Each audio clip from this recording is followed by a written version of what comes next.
you so much, Madam Maureen, for joining us today. So today marks officially day 2 of the second UN Tourism CAMCAF Summit, which is being held right here in Livingstone, Zambia.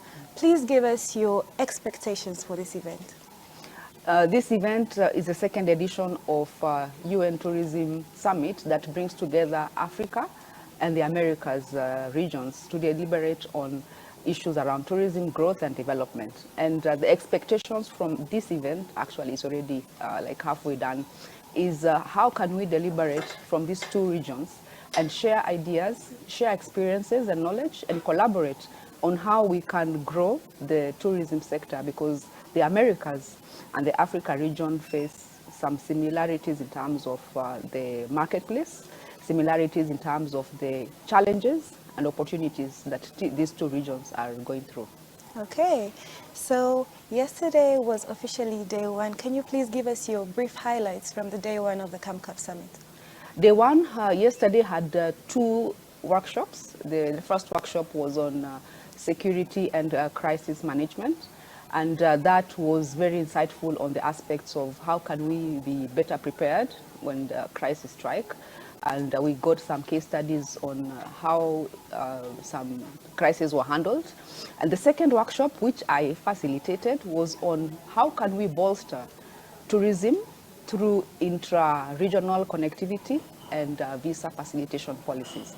That was a workshop that brought together from the two regions, Africa and Americas, technical experts. I did some presentation on the state of the industry. The discussions were very insightful from the participants on what can we do to drive forward tourism in Africa and Americas. Okay, lovely to hear. So going forward with this CAMCAF Summit, what are you personally looking forward to see? Personally, what I'm looking for, just to focus a little on the outcomes of the second workshop on intra-regional connectivity, is on the key points that came off from the participants. We had some key focus areas. First of all was the intra-regional connectivity. We did a deep down on the single African air transport market. Why is SATAM important for us? We looked at the aspects of if we have SATAM effectively implemented, the benefits to airlines are such that we can have a better connected Africa. Benefits to participants of the workshop, benefits to passengers, is looking at the ease of moving from one country to another in Africa.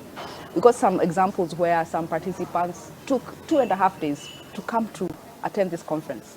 This is unacceptable in this day and age. We also looked at the visa openness, the situation that is currently there, and what we need to do to streamline the visa processes. In Africa, the key issue that came out is, if you compare with Americas, we have a lot to learn. The case of Argentina, when Gustavo Santos, in his intervention, he shared the experience of Argentina, looking at when the visa processing was streamlined, there was a huge increase in passenger numbers to the country, about 8% in 1 year. So this was a case in point where in Africa, if we can streamline visa processing, we can make it easier for Africans to travel, then the results are actually very clear. A challenge for Africans is, on average, an African needs to have a visa to travel to 34 countries. 34 countries. And if you look at the other regions, for example, the Schengen zone, within the region, the citizens do not need a visa. So some of these very low-lying actions that we can take from our own African states can streamline the processes, can make the ease of travel and access much easier.